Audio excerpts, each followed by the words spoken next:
Аускультация является незаменимым методом для диагностики заболеваний легких, сердца, сосудов.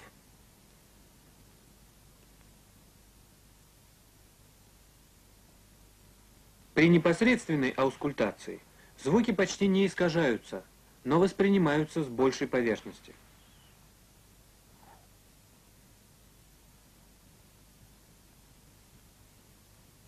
Так называемая посредственная аускультация, предложенная Лайенеком, проводится с помощью стетоскопа,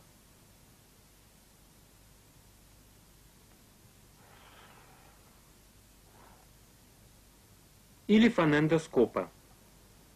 Она позволяет лучше локализовать и отграничить звуки разного происхождения на малом участке.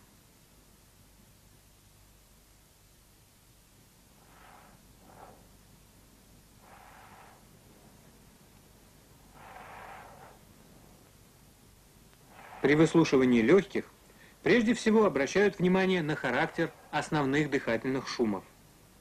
В норме над симметричными участками легких выслушивается везикулярное дыхание, напоминающее звук «ф».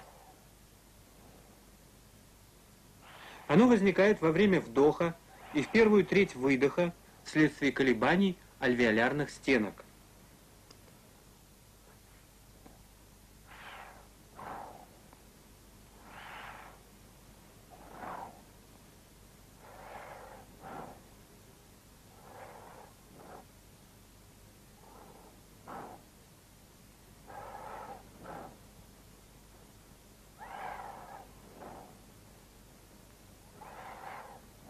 Эталоном везикулярного дыхания являются аксиллярная и подлопаточная области.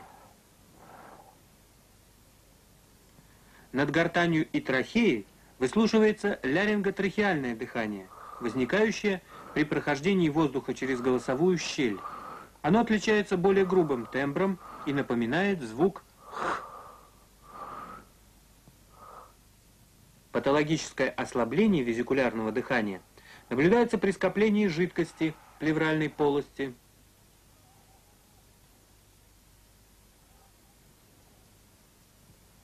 При воспалительном уплотнении доли легкого выслушивается бронхиальное дыхание.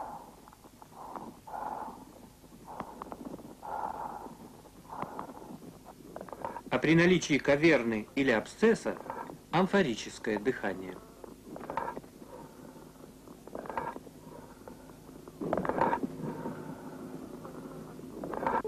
Помимо изменения основного дыхания, над легкими могут выслушиваться побочные дыхательные шумы.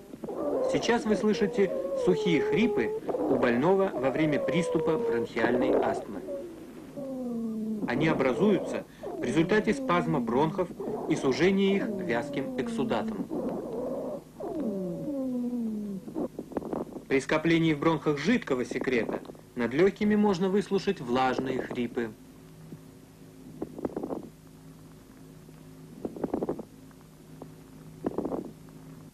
Если небольшое количество жидкого секрета появляется в альвеолах, выслушивается крепитация. Она образуется при разлипании стенок альвеол на высоте вдоха.